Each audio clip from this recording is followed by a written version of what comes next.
The economics of Christmas are significant because Christmas is typically a high-volume selling season for goods suppliers around the world. Sales increase dramatically as people purchase gifts, decorations, and supplies to celebrate. In the US, the Christmas shopping season starts as early as October. In Canada, merchants begin advertising campaigns just before Halloween, October 31st, and step up their marketing following Remembrance Day on November 11th. In the UK and Ireland, the Christmas shopping season starts from mid-November, around the time when high street Christmas lights are turned on. In the United States, it has been calculated that about 1/5 of retail sales to 1/4 of all personal spending takes place during the Christmas/holiday shopping season. Figures from the U.S. Census Bureau reveal that expenditure in department stores nationwide rose from $20.8 billion in November 2004 to $31.9 billion in December 2004, an increase of 54%. In other sectors, the pre-Christmas increase in spending was even greater, due to a November through December buying surge of 100% in bookstores and 170% in jewelry stores. In the same year, employment in American retail stores rose from 1.6 million to 1.8 million in the 2 months leading up to Christmas. This means that while consumers might spend more during the season, they also are given increased employment opportunities as sales rise to meet the increased demand. Industries completely dependent on Christmas include Christmas cards, of which 1.9 billion are sent in the United States each year, and live Christmas trees, of which 20.8 million were cut in the US in 2002. In most Western nations, Christmas Day is the least active day of the year for business and commerce. Almost all retail, commercial, and institutional businesses are closed, and almost all industries cease activity, more than any other day of the year, whether laws require such or not. In England and Wales, the Christmas Day Trading Act 2004 prevents all large shops from trading on Christmas Day. Film studios release many high-budget movies during the holiday season, including Christmas films, fantasy movies, or high-tone dramas with high production values to hopes of maximizing the chance of nominations for the Academy Awards.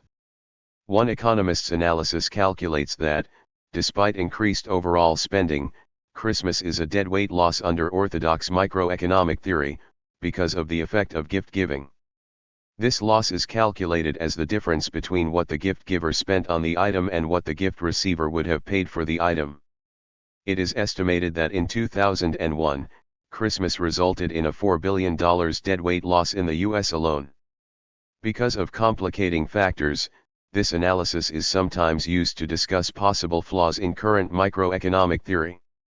Other deadweight losses include the effects of Christmas on the environment and the fact that material gifts are often perceived as white elephants, imposing cost for upkeep and storage and contributing to clutter. In the early 90s, Joel Waldfogel, an assistant professor of economics at Yale University, published a paper titled The Deadweight Loss of Christmas, which stated and went into detail on the relationship between the value of an item to someone versus the actual cost of that item. This concept led to the economic term deadweight loss, which is what we now call the loss of economic efficiency from an under or overvalued item. In 1993, John L. Solow argued Waldfogel's theory with his own paper Is It Really the Thought That Counts?, which gives two examples that can speak on maximum utility based on different gifts. One being that when giving a gift of money, this allows others to spend on items that give them maximum utility per dollar spent, and the other being that when one party's utilities depend on another's consumption of particular goods, gifts of goods can be more economically efficient than money. In 2009, Lydia Yao, who graduated from Duke University with a Bachelor's of Science in Economics, provided another point of view to the topic of gift giving, by using a model to help measure the sentimental value of a non-monetary gift versus one that cost money.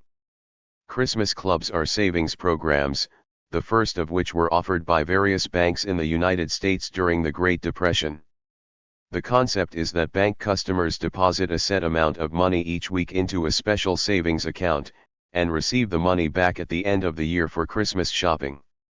For decades, financial institutions competed for the holiday savings business, offering enticing premiums and advertising items such as tokens. The Dime Saving Bank of Toledo, Ohio, issued a brass token good for 25 cents in opening a Christmas account for 1922 to 1923. There were also numbered tokens issued by the Atlantic Country Trust Co. in Atlantic City, New Jersey, inscribed on the reverse, "Join our Christmas Club and have money when you need it most." In the February 2006 issue of Forbes magazine, business writer James Surowiecki summarized the account's appeal: "The popularity of Christmas Club accounts isn't a mystery.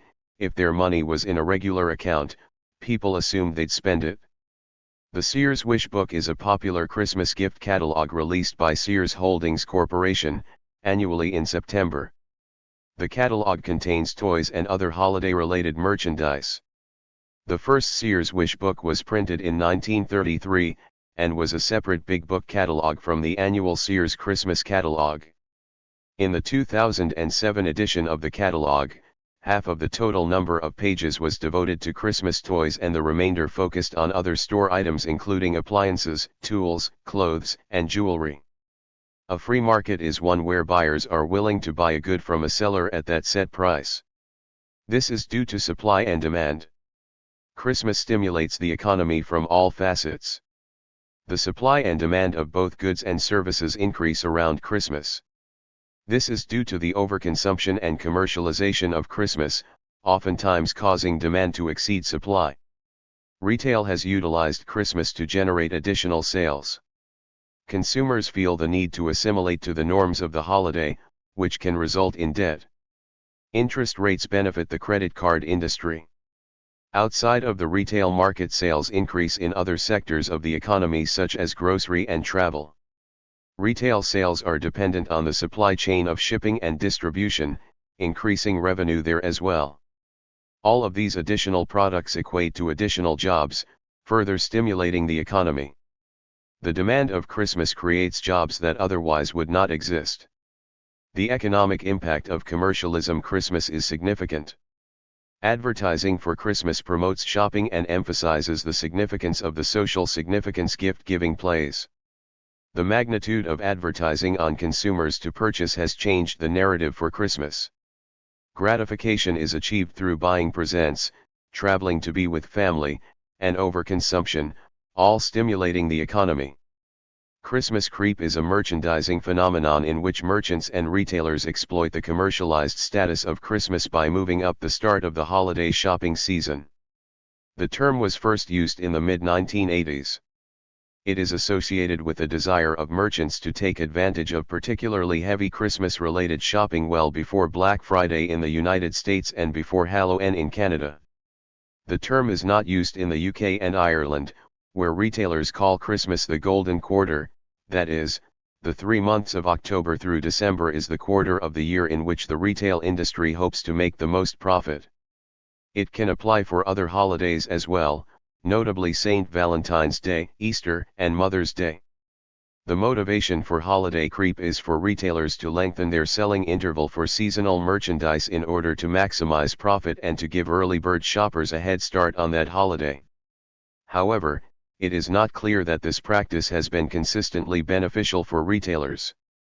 Black Friday is the Friday following Thanksgiving Day in the United States, the fourth Thursday of November, often regarded as the beginning of the Christmas shopping season. In recent years, most major retailers have opened extremely early, increasingly even on the night of Thanksgiving itself, albeit not without controversy, and offered promotional sales to kick off the holiday shopping season, similar to Boxing Day sales in many Commonwealth nations. Black Friday is not a holiday, but California and some other states observe the day after Thanksgiving as a holiday for state government employees, sometimes in lieu of another federal holiday such as Columbus Day. Many non-retail employees and schools have both Thanksgiving and the day after off, followed by a weekend, thereby increasing the number of potential shoppers. It has routinely been the busiest shopping day of the year since 2005, although news reports, which at that time were inaccurate, have described it as the busiest shopping day of the year for a much longer period of time.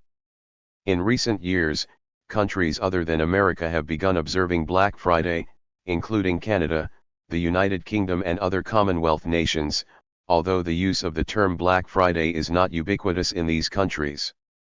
El Buen Fin is an annual nationwide shopping event in Mexico, in existence since 2011 and taking place on the third weekend of November in Mexico, and the beginning of the Christmas shopping season. On this weekend, major retailers extend their store hours and offer special promotions, including extended credit terms and price promotions. The purpose of this weekend is to revive the economy by encouraging consumption and improve the quality of life of all Mexican families by implementing promotions and discounts in the prices of various products. It was inspired by the American celebration, Black Friday, and emerged as an initiative of Council of Business Coordination, in association with the federal government and private sector organizations. A Christmas market is a street market associated with the celebration of Christmas during the 4 weeks of Advent. These markets originated in Germany, Austria, South Tyrol, North Italy, and many French regions such as Alsace, Lorraine, Savoy, but are now being held in many other countries. The history of Christmas markets goes back to the late Middle Ages in the German-speaking part of Europe and in many parts of the former Holy Roman Empire that includes many eastern region of France and Switzerland. Dresden's Striezelmarkt was first held in 1434. The Christmas markets of Bautzen, first held in 1384, Frankfurt, first mentioned in 1393, and Munich, 1310, were even older. The Vienna December market was a kind of forerunner of the Christmas market and dates back to 1294. The Christmas Price Index is a tongue-in-cheek economic indicator, maintained by the U.S. bank PNC Wealth Management, which tracks the cost of the items in the carol The 12 Days of Christmas. PNC compiles both a Christmas Price Index and the True Cost of Christmas.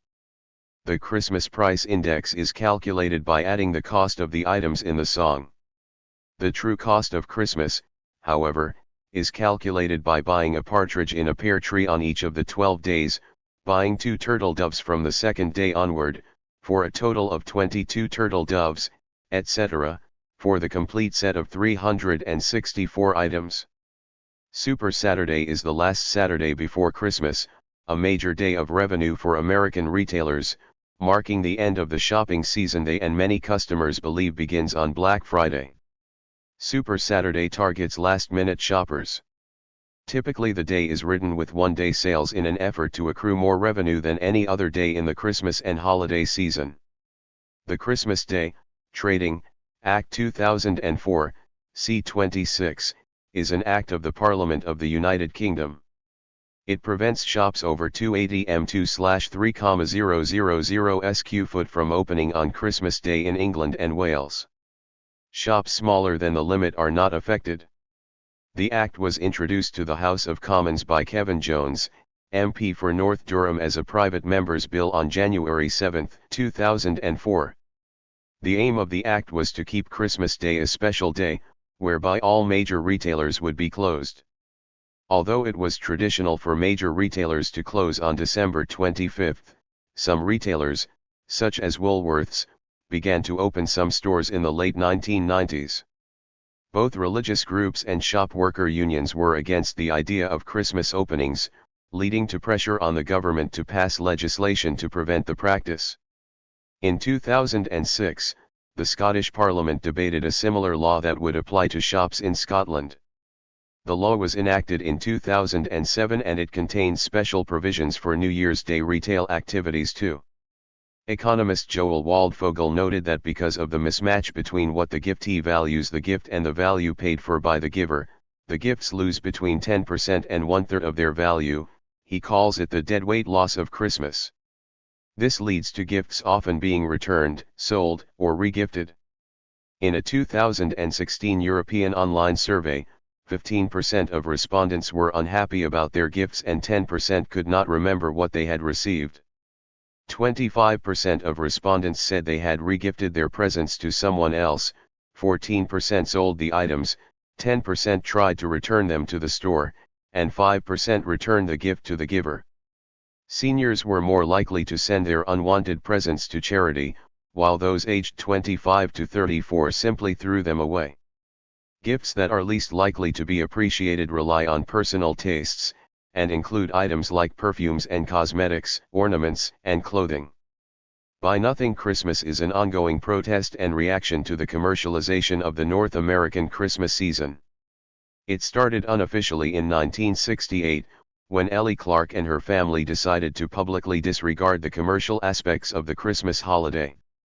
Contemporarily, a movement was created to extend Buster's Buy Nothing Day into the entire Christmas season. Buy Nothing Christmas first became official in 2001 when a small group of Canadian Mennonites created a website and gave the movement a name. Buy Nothing Day is an international day of protest against consumerism.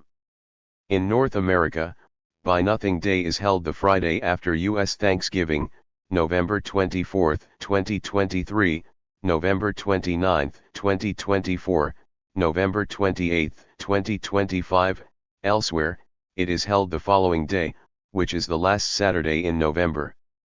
Buy Nothing Day was founded in Vancouver by artist Ted Dave and subsequently promoted by Adbusters magazine, based in Canada. The first Buy Nothing Day was organized in Canada in September 1992 as a day for society to examine the issue of overconsumption. In 1997, it was moved to the Friday after American Thanksgiving, also called Black Friday, which is one of the 10 busiest shopping days in the United States.